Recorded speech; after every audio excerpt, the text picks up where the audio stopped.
Autophiles in a Lexus RX 350. Yeah, it's black on black on black on black, everything black. That's why we have a giant light over there. RX, the latest model, I was surprised. It looks like a facelift to me. What was your first impression of this car, man? So this car came out 2023. The new generation one basically shifted their design language, give them the unibrow tail light thing. Okay, okay. And then the whole body, they call it spindle body lah. From spindle grill becomes spindle body. Before that, the spindle grill was a bit extra. It was too much, you know, like Alien versus Predator kind because of thing. At that time, the car body was still a bit conservative. Yes. Then you have that very out of the world. You basically take a Toyota body and then you give it like, wow! Aftermarket front. This generation of Lexus products, they finally got the design proportions of the whole body right. Now you put it next to a Mercedes or a Volvo or whatever, it's like, okay, that's Japan's version of premium. But so, it got watered down a bit, I feel, by the Chinese, because a lot of Chinese is taking inspiration from Lexus. That hindquarter glass thing, everyone is doing it now. It looks derivative, but it's not, because it was the originator. Yeah, it's a bit strange because you expect a car like this to stand out so much. Yeah. But actually this car kind of still blends in like your typical Lexus. Exactly. I was parked opposite your car and I was doing something, replying some TikTok messages. Hey, where's that guy? I sent him a text. 5 minutes ago, I said, why is he there for 5 minutes? Then I look over, he was still texting. I said, I'm right next to you. And I was here the whole time. And I missed the car. That's how nondescript a Lexus design even can be. in this copper. Ah. So this 350 now is turbocharged. Oh, 2.4 turbo. I still don't think they got it to BMW level. Like, nowhere near. How important is the previous model RX? There's a lot. There's a lot on the road. But I do not know whether they are parallel or they are locally bought. When I went to Klang over the weekend, then when I was parking, it was literally Lexus RX, NX. I was like, huh? Why so many? I'm not kidding you. You don't notice it unless you're in one or you're looking for one. Or you're looking for one. And one day I see 4, 5, and I'm like, hey, this kind of number is not a few hundred in Klang Valley. It's thousands, you know. From what I know, Lexus is doing better than they've ever done in Malaysia. What? Yeah. When they say they're doing well, 100% growth is still... If you only sell one car, but you sold two. You still 100%. It makes sense, because you know, when you after you own Mercedes and BM, post-warranty Mercedes and BM, you're like, what the heck am I doing? And you see like uncles holding on to their first, second gen Lexus RX. Even after everything breaks, so okay, replace, re-upholster, keep running. That's why they hold their value so well. I look at Lexus, wow, crazy one to resale. Just refuse to drop.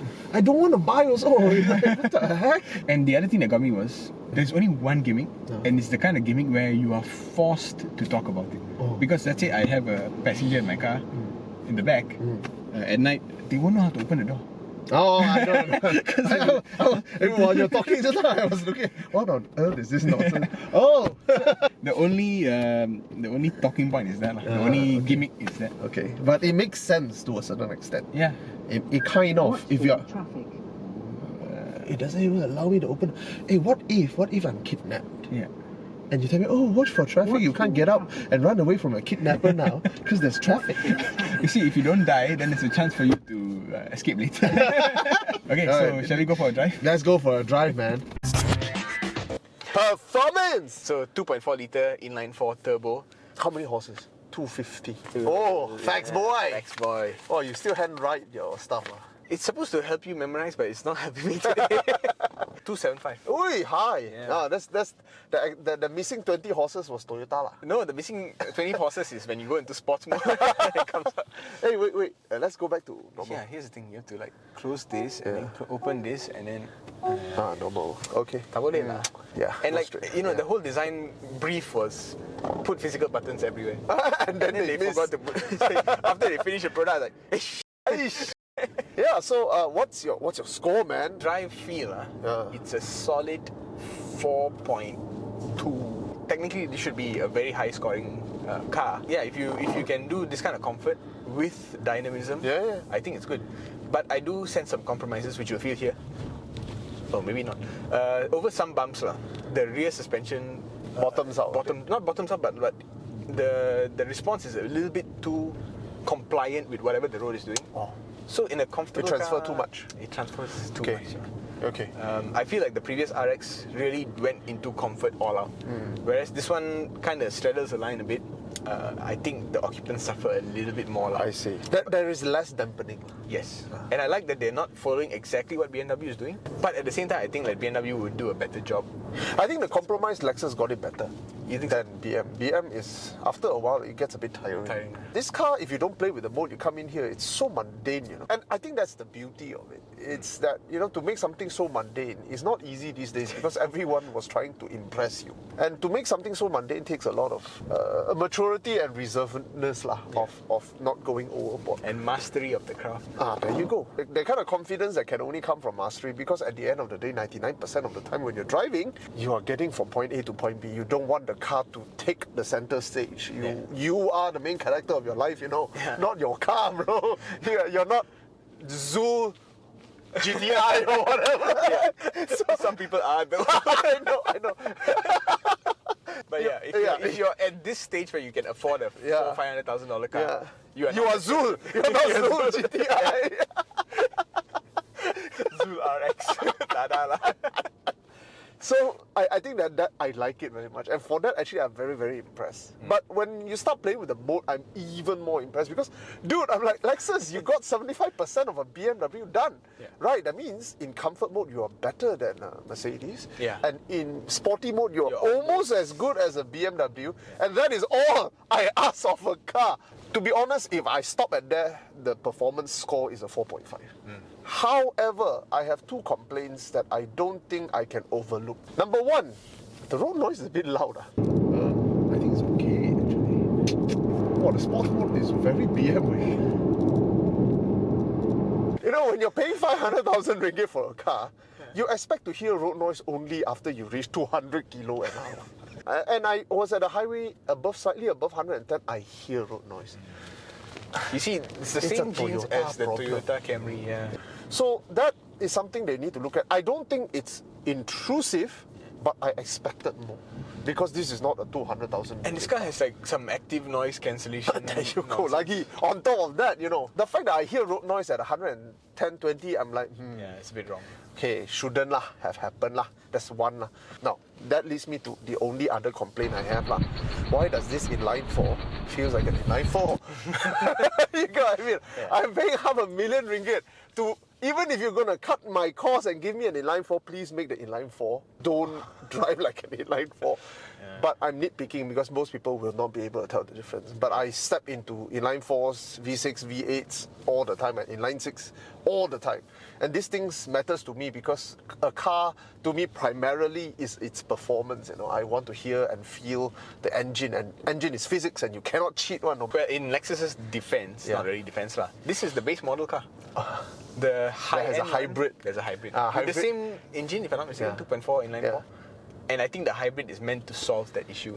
That being said, as an inline 4, it's damn impressive. It is. It has that magic of the UX where you just go and then ask you to press on it more. Then I realized, I'm only doing 5,000 RPM. It's not really a high revving. It's not really a high revving, but it gives power very willingly. And it kind of rev very willingly, unlike all those older non-high revving petrol engine. That being said, I reduced its score down to a 4. To me, it's a 4. It's very impressive. But if I'm paying $500,000 ringgit, please lah, inline 4, yo. So like very impressive, just like small things kind of bring it down lah. A bit lah, but it's a 4 lah for me, you know. It's very good, you know. It's really very, very good.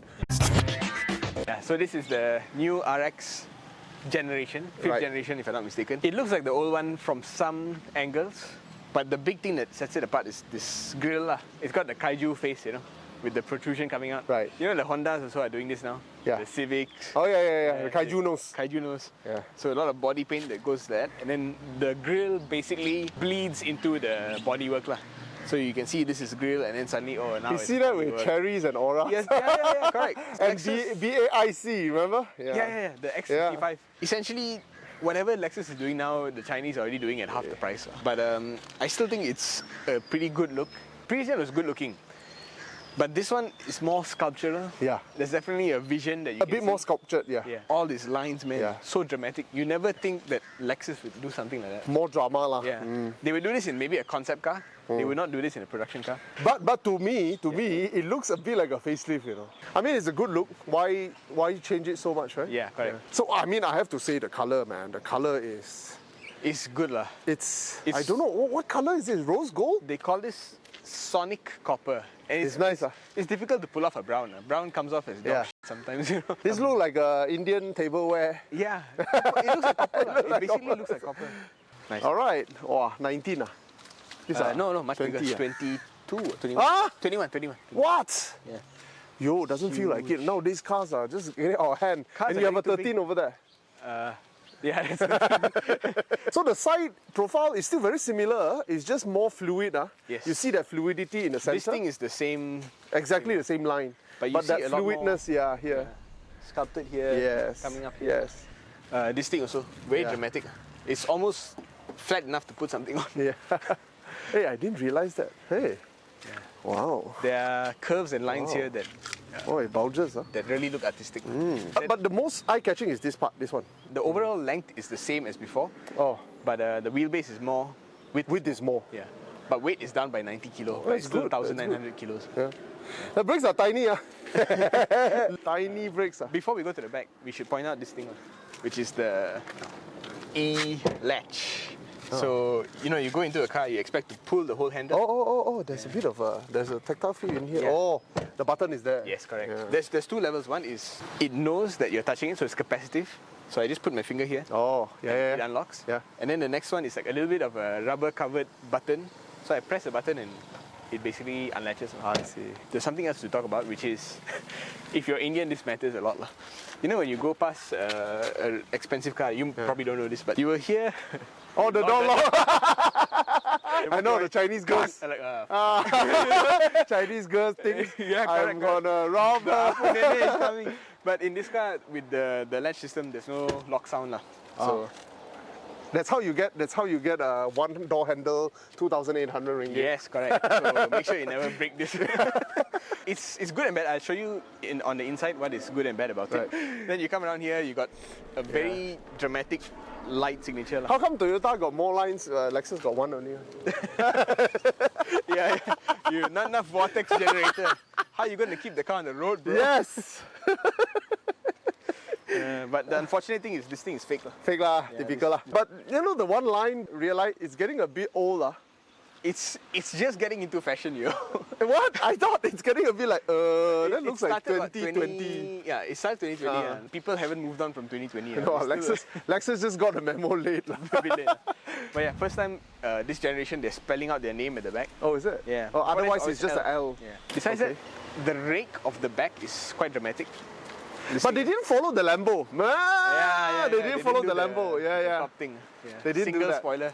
That one for the facelift. Okay. You can see triple layer spoiler. I was gonna say Lexus character. They have yes. self-respect. Okay, let's check out Confirm the powered lah, huh? Yeah, of course. I had a bit of issue like locking it, but I think it's fine. Decent. Very huge boot, man. Decent. This is the only part of the interior that feels as large as the exterior. Yeah, it's the big, boot man. is just like whoa. Yeah, can put you. Can put me. Nothing too crazy here. Yeah. But the seats are electrically controlled. Oh wow. So, yeah. One touch and then the thing goes. That's quite decent, huh? That's quite decent. But you this is what 500,000 cars should have, lah. Yes. Because this is very important, you know. Because you know you might be loading things and you just press the button, you go and do something else, and then you come back. It's It's done. But what Lexus customers might not expect is there's no spare tire. You get a tire repair kit. Because the tires are too big, lah. But just look at how many compartments underneath. This shows you the size of this thing. Definitely big enough to put a spare tire. They just chose not to. A space saver, maybe. Yeah. In this day and age, nobody gives spare tire anymore. Yeah, let's check out the back seat. Let's check. I mean, needless to say, this class of car needs to be relatively impressive at the back. To be honest, it's not that great. I just realized how big the step in is. I have to lift my leg Very high. to my knee level. It's very high. Yo. I don't sit down, I slide down. Yeah. Bit higher. It's a butt first entry kind of car.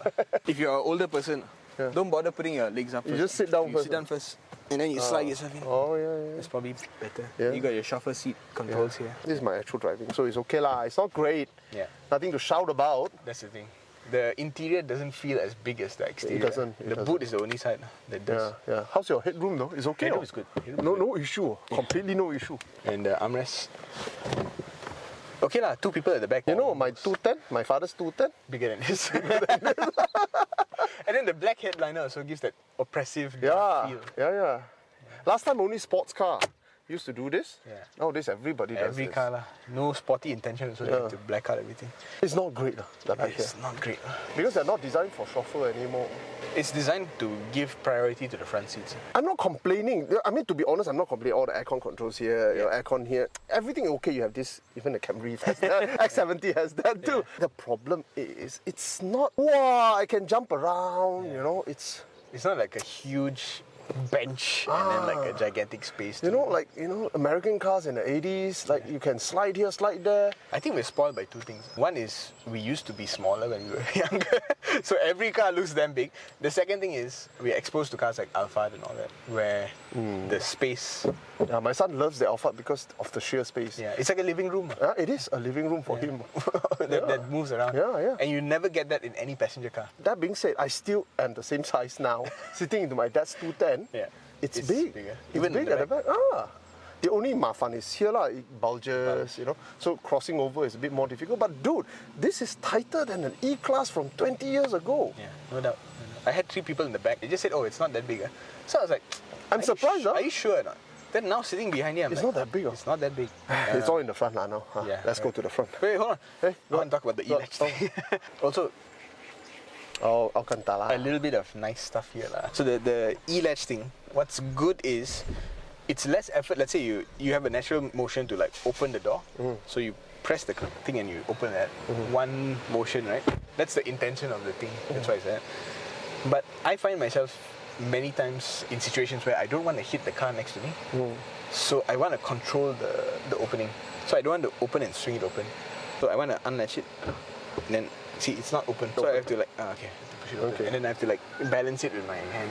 So sometimes it's a little bit unnatural. For us car enthusiasts that park 6 cars in a space for 4, it matters. It matters. And my car park is exceptionally small. Every day I was going through that issue. To the point where I just said, okay, I'm going to park it in my other lot. Yeah. When we open the door, we don't want to hit another car. Now we can go to the front.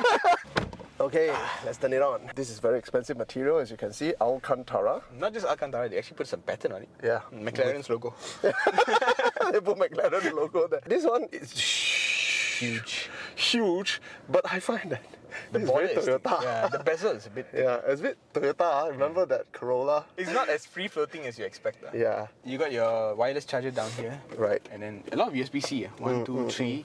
And then 2 more at the back. Yeah. But again, I tell you what, if they go for a bit of color, as daring as they did outside, it will pop more. It will pop more, man. Yeah. Imagine if the Alcantara is the color outside. Yeah. Wow!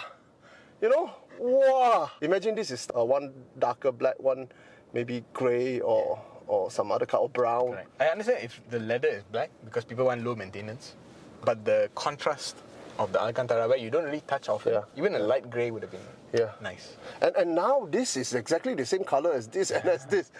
And as this. Yeah. So it's black on black on black on black. Yeah, on black. Some things you may not have noticed. The screen has a huge curved glass in front of it. Even though it is not curved itself.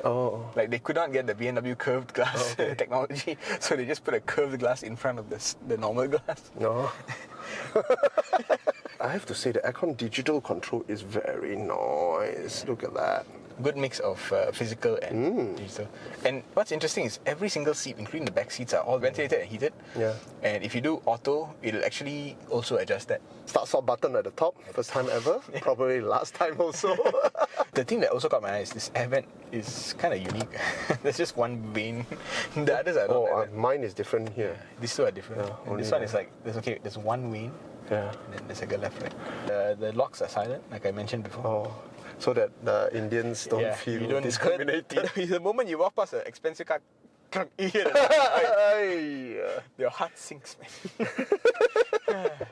But also, what's good is if I'm actually robbing you, and the door is locked, you won't even tell that I'm trying to open the door.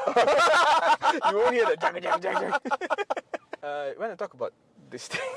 It's an old Lexus thing. Basically, you can open on both sides. Pretty big glove compartment. So score, design. Exterior is 4.8. 4.3. Oh, yeah. It's good lah. It's eye-catching. I think it looks better than anything, and it looks more timeless than anything because they don't change the design that much. Yeah, and the old one still looks like current. Yeah. You know? Yeah. That's a design philosophy I can respect. You may not love the design, but it's definitely more sculptural than before, while not making the old one look terrible. Definitely. Yeah. So 4.2, 4.3. Right. Very good, very good. Inside, the space, yeah. the color. The space is below expectation. Yes, and the color doesn't pop at all. Yeah, I get it's for conservative buyers. Maybe that's why they spec it like this. Brown, dark brown and black. Yeah, and if it's fully imported, it's not that difficult to give me a couple of options at least. Besides that, I'm okay with the direction that they do with the touchscreen. I like that they try to make most of the buttons physical. But I have to point out again that the drive mode You have to literally go in here. in here. Yeah. I'm okay with all the rest. Like you were saying, the shifter is a bit too big. A bit odd now. Like what? I quite like it. Everything else is okay. I got no complaints about the interior. It's a 3.6. For you, design? Design-wise, I don't know lah. The design of RX never spoke to me. Never did. Never did. Never did. I never liked it lah. It looks okay lah. Even in first gen. First gen was a Harrier, bro. Yeah. It never spoke to me. I don't particularly like it. Neither do I dislike it. I appreciate what you said, which is the continuity makes the old one looks newish. This one just looked like a facelift, which is also a problem. You ask me 500,000 for a facelift, but it's not a facelift. Yeah. Overall, it's a good-looking car, and I think longevity-wise, it matters. So in that sense, I think I'll give it a 3.9. On the interior, I share the same sentiment, which is the back is a bit underwhelming, below expectation. But the front is okay, no complaints whatsoever except the color choices. There's no point for you to be this conservative, you're not German even. At least German has tradition to argue. So there's no reason why it looks so German on the inside. I felt the inside was a bit more disappointing. It's a 3.8. This is easily solvable, this one not so much. The back, I don't think you can solve it unless you make the seat smaller. Yeah, no, I think you have to change the whole chassis. Average about 3.9, 3.8. Alright, let's talk value, man. Lexus has never been cheap lah. Yeah, because always fully imported from Mercedes and BMW, every now and then they tweak until you can get some relatively good pricing. But Lexus never got that. No, and I think they are kind of wise to do that. Because you see, every time you get a CKD Mercedes, there's always some comment online about how the door fitment is wrong. Go resale value, they say, oh, there's some CPU car, you collect a bit more money in resale. And some of them have a point. Okay. Like a lot of compact Mercedes that I've taken that are CKD, must slam the door, man. The door rubber is just like not aligned properly or something. It's assembly here. Yeah. My 3 Series also last time, one of the door wasn't assembled properly. I think Lexus doing CBU is the right way. At least you have one premium brand that is not Range Rover and not Jaguar that can deliver a solid premium quality, uncompromised global standard. The integrity is there. Yeah, the integrity is there. Yeah, so value, I guess the price. 500,000. Very close. It's 468. 888.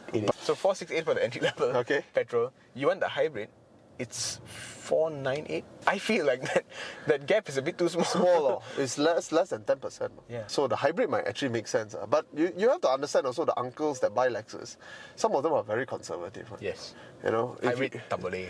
Hybrid headache lah in the future. You know, and they would have had friends with X5, and the kind of stories they hear, they would have said, you know what, better don't. But if you're going to buy a hybrid Toyota of all the brands. But Lexus also.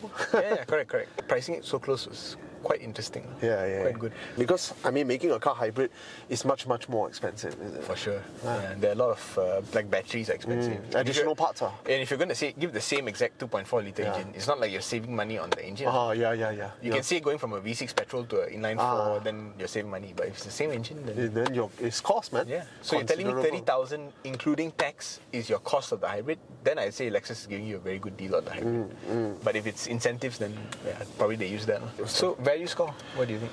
I think it's pretty good lah. It is what it is lah. I mean, the competitors are all around the same price. Correct, that's the thing. Mercedes GLE is facelifted also about 450, 430, 450. So look, talking about 10% at most differences between the and you're getting fully imported. So I think the value was also a 4. It's pretty good. Solid. I mean, it's expensive, but this one is not the most agile, of course. But it doesn't feel chunky, you know. It doesn't feel clumsy. I think if you're going to live with a car like of this class, man, just get this. Like now, I understand why I see so many RX and NX. If you're actually at that level where you're spending that kind of money, I can see a 20% crop of that buyer giving a second thought and saying, listen, what if I can't buy another car in 5 years? Yeah. And there's also that issue, most of them are 50 plus, 60. Yeah. They are not young, man. You tell them to get into a BMW, even I find it a little bit irritating. They will find it very irritating. The noise, the vibration. Yeah. And now Mercedes is also going in a very tech-centric direction. Might not be to their taste also.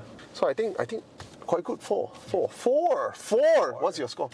4. 4. So it's one of those cars, but they will sell one. Every other day they will sell one unit, and then and then you don't realize they're on the road because now every China car looks like this. And until you start realizing, hey, wait, why this uncle driving? Hey, why that auntie driving this car? Yeah. Then you will realize. More conservative buyer, they have their own demographics. Okay, Autophiles. Autophiles signing out. Lexus RX 350. Yeah, for reverse it's up and... Oh, yeah, okay. Forget it. That makes sense. It's drawn here. It's drawn. I just did not follow instructions. Oh, you're in neutral. Oh, double. No, you have to... Must follow instruction. Must follow instruction. I refuse to! Now I'm going to blow your mind. We are not even mic'd up. Huh? What? We're not even mic'd. Stupid.